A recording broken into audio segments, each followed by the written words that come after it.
আমি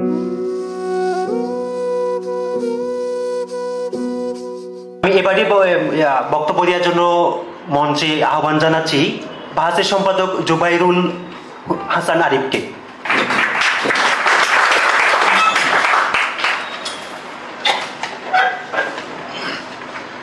সম্মানিত সুধী, যারা উপস্থিত আছেন সবাইকে শুভেচ্ছা এবং সালাম এবং নমস্কার। জনমুক্তির আজকের এই প্রোগ্রামে তো একটু কথাবার্তা বলার প্রিপারেশন অথবা প্রস্তুতি ছিল, নেয়ার দরকারও ছিল, বাট বাকশাল পরবর্তী বাংলাদেশে আমাদের যেভাবে রাজনৈতিক, সাংস্কৃতিক, সাহিত্যিক কাজকর্ম করতে হচ্ছে, মানে এক ধরনের দৌড়ের উপর আছে আর কি।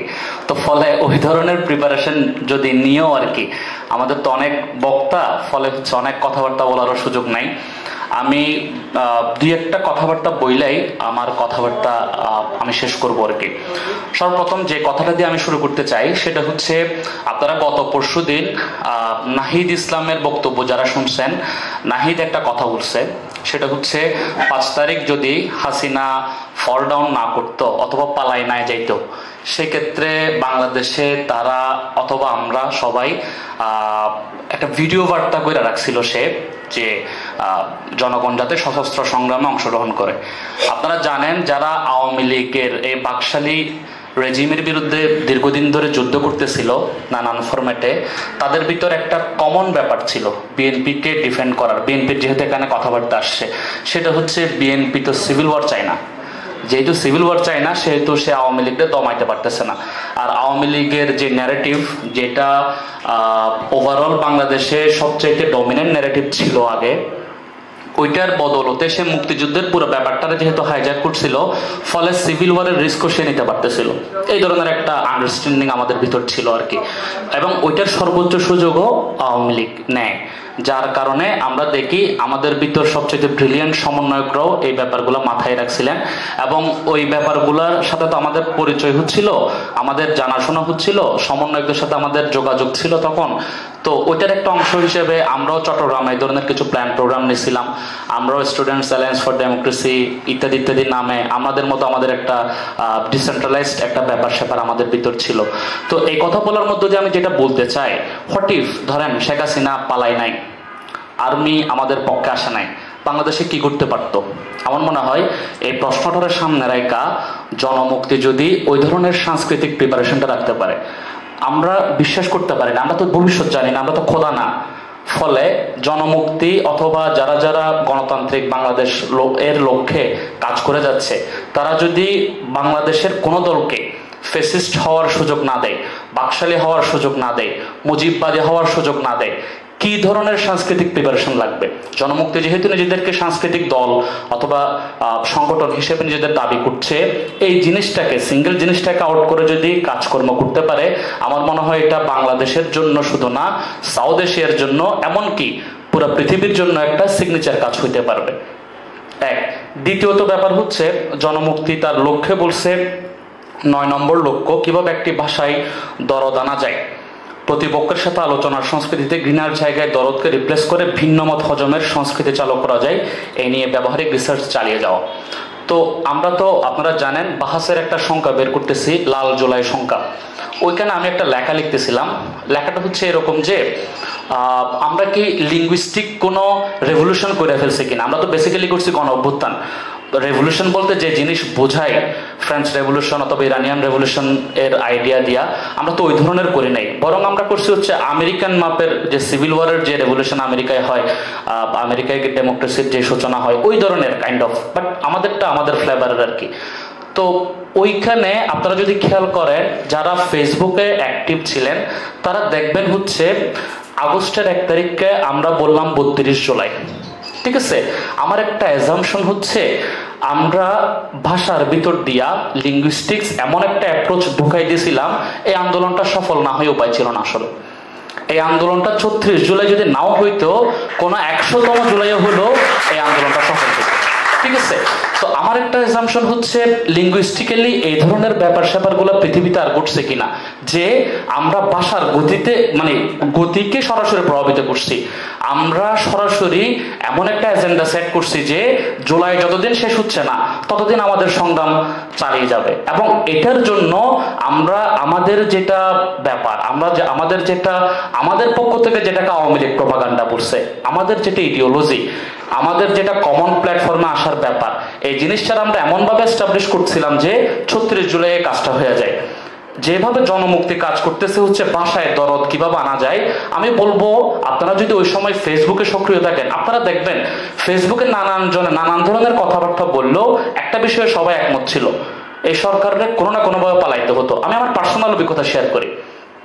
ধরেন জুলাইয়ের প্রথম দিকে যারা প্যারেন্টস ছিল, নানান ধরনের হচ্ছে অভিভাবক ছিল, তারা বলতেছিল ওকে তোমরা কোটা সংস্কার চাচ্ছ অথবা ইত্যাদি চাচ্ছ, সরকার তো এগুলো মাইনা নিবে, অথবা সরকার তো টোটালি বাতিল করে দিচ্ছিল না, তো ফলে হচ্ছে এরা তো আসলে সরকার তো তোমাদের ফ্রেন্ডলি আছে। বাট পরে পরে শেখ হাসিনা সরকার যখন দেখা যাচ্ছে যে মেনে নেওয়ার ভান ধরতেছে, আবার একটা সেম টাইম রাতে গিয়া পোলাপান্ডা গ্রেপ্তার করতেছে, তখন প্যারেন্টসরা উল্টে যায়। আমার কাজিনের হচ্ছে বলতেছে হচ্ছে তাহলে ছেলেদের আর কি বা করার আছে, ওদের সাথে নাটক করা হচ্ছে, রাতে গিয়ে গ্রেপ্তার করা হচ্ছে, সকালে বলা হচ্ছে যে মেনে নেওয়া হবে। এই ধরনের একটা সিচুয়েশন আপনি যদি ফেসবুকের আলাপ দেখবেন সবাই সবার মতো করে প্রোফাইল পিকচার চেঞ্জ করতেছিল, সবাই সবার মতো সব কাজ করতেছিল। ক্রিকেট খেলারও হয়তো একটু একটু আপডেট আমরা পাচ্ছিলাম, কিন্তু এক ব্যাপারে আমরা সবাই একমত ছিলাম। এবং আমার একটা বোল্ড অ্যাজাম্পশন হচ্ছে, আপনি যদি আমাদের আর্টে দেখেন, ধরেন দেবাশিস চক্রবর্তীর যে আর্টগুলো ভাইরাল হয়েছিল, আপনি যদি আমাদের কবিতা দেখেন, কবিতা বলতে ধরেন যারা কবি ছিলেন আর কি, বিশেষত এখানে হাসান রোবাইদ ইত্যাদি ইত্যাদির নাম নেওয়া যায়। আমাদের যারা হচ্ছে বুদ্ধিজীবী ছিলেন, আমাদের ভিতর যারা ছন্দকার ছিলেন, প্রায় সবার ভিতরে একটা আপনি কমন ল্যাঙ্গুয়েজের খোঁজ পাবেন। সবগুলো ইডিওলজির, যারা ইসলামী পলিটিক্স করতো, যারা লেফটিস্ট পলিটিক্স করতো, যারা সেন্ট্রিস্ট পলিটিক্স করতো, সবাই তাদের যে ধরনের ইডিওলজিক্যাল বায়াসগুলো ছিল, এই বায়াসগুলোকে ছেড়ে শুধুমাত্র একটা কমন প্ল্যাটফর্মে সবাই উঠে গেছিল যে এই ফেসিবাদের এই বাকশাল থেকে আমাদের মুক্তি হইতে হবে, দেন আমরা আমাদের ইডিওলজিক্যাল ফাইটগুলো করতে পারবো। আমরা আজকে গণ অভ্যুত্থান পরবর্তী বাংলাদেশে এসে দেখতেছি, যেমন ধরেন জাহাঙ্গীরনগর বিশ্ববিদ্যালয়ের ঘটনা কিছুদিন আগে গেল, এই যে কনস্টিটিউশন নিয়ে নানান ধরনের কথাবার্তা বর্তমানে হচ্ছে, আরো নানান ইস্যুজ আসতেছে। আপনারা দেখবেন কিছুক্ষণ আগে আমরাও কথা বলতেছিলাম, এই যে কালচারাল ইস্যুস গুলা, এগুলো আমাদের খেয়াল করলে দেখবেন জুলাইও ছিল, জুলাইও নানান ধরনের আওয়ামী লীগের কাজকর্ম করছে আমাদেরকে বিভক্ত করার জন্য, সব মানে সে সক্ষম হয় নাই, এটা সে সম্ভব করে তুলতে পারে নাই। এই সম্ভব করে তুলতে না পারার কারণ হচ্ছে আমরা একটা কমন প্ল্যাটফর্ম আবিষ্কার করতে পারছিলাম, কমন একটা ভাষা আবিষ্কার করতে পারছিলাম, যেটার আমি চলতি ভাষা বলি, যেটারে হচ্ছে প্রমোদ চৌধুরী বলতেছিল হচ্ছে চলিত ভাষার কথা বলতেছিল না, যে চলিত ভাষাও এক ধরনের হচ্ছে উনি আমার মনে হয় স্ট্যান্ডার্ডাইজেশনের ভিতর দিয়ে গিয়ে বলতেছিলেন যে এটা তো বেসিক্যালি চলতি ভাষা। আমাদের একটা চলতি ভাষা আমরা আবিষ্কার করতে পারছিলাম, এবং এই ভাষাটা আমাদের আর্টে, আমাদের হচ্ছে ভাস্কর্যে, অথবা হচ্ছে যেটারে আমরা মিনিয়েচার বলি, এগুলোতে সবকিছুতেই এই জিনিসটা আইডেন্টিফাই করা সম্ভব।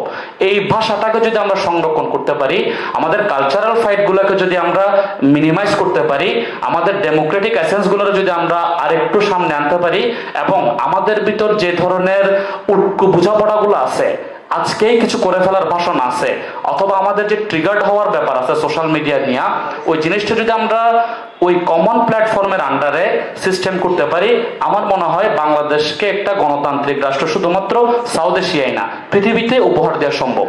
ফলে আমি জনমুক্তির কাছে শুধুমাত্র এই প্রত্যাশায় রাখবো, তাদের তো অনেকগুলো প্রত্যাশা থাকবে। এমনি তো ধরেন সাংস্কৃতিক সংগঠনগুলা বাকশালের সময় আমরা কি দেখছিলাম, আওয়ামী লীগের সময় যারা যারা সংস্কৃতির কাজ করতো, এগুলা একটা মানে যাদের প্রেশার গ্রুপ হওয়ার কথা ছিল সবাই লোভী হয়ে গেছে। ঠিক আছে, দেখা যাচ্ছে হচ্ছে নানান সাংস্কৃতিক সংগঠনগুলা করতেছে কি, আওয়ামী লীগের হয়ে দালালি করা।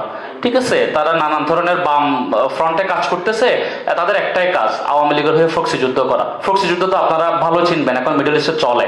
ঠিক আছে, এই কাজগুলো তারা করতো। তো ফলে এই যে কাজগুলো তারা করতো, এবং এই কাজগুলোর যে এই মুহূর্তে যে সিচুয়েশন, হ্যাঁ আমরা দেখতে পেলাম কি আমাদের যেটা বড় ধরনের কালচারাল হাব ছিল, এই কালচারাল হাবে আমাদের জুলাই গণ অভ্যুত্থানের রিপ্রেজেন্টেশন খুবই কম। আমরা চট্টগ্রাম থিয়েটারে যদি খোঁজ খবর নিয়ে দেখি এমনি প্রচুর নাটক হচ্ছিল, বাট এই জুলাই গণ অভ্যুত্থানটা ন্যাশনাল একটা ব্যাপার ধরা, এইটারে ধরে নিয়ে কোনো নাটকের অবস্থা আমরা দেখতেছি না। ফলে আমরা যদি মনে করি যে হচ্ছে ওই ব্যাপারটা এখনো ক্রিয়াশীল আছে, আওয়ামী লীগ পালায় গেল, আওয়ামী লীগের যে কালচারাল হাফগুলো এখনো স্টাবলিশ আছে, আমরা এদেরকে ধ্বংস করার পক্ষপাতী না, আমরা এদেরকে যতটুকু সম্ভব নির্বিষ করার পক্ষপাতী। আমি আশা করব জনমুক্তি, আওয়ামী লীগ, বাকশাল, মুজিববাদ অথবা এফএসিবাদের এই যে হচ্ছে বিধ্বংসী ছোবল অথবা হচ্ছে বিধ্বংসী বিষদাঁত, এই বিষদাঁতটাকে নির্বিষ করার কাজে বাংলাদেশকে গণতান্ত্রিক করার পথে আমাদেরকে হেল্প করবে, এই আশা রায়কা আমি আমার কথা শেষ করছি।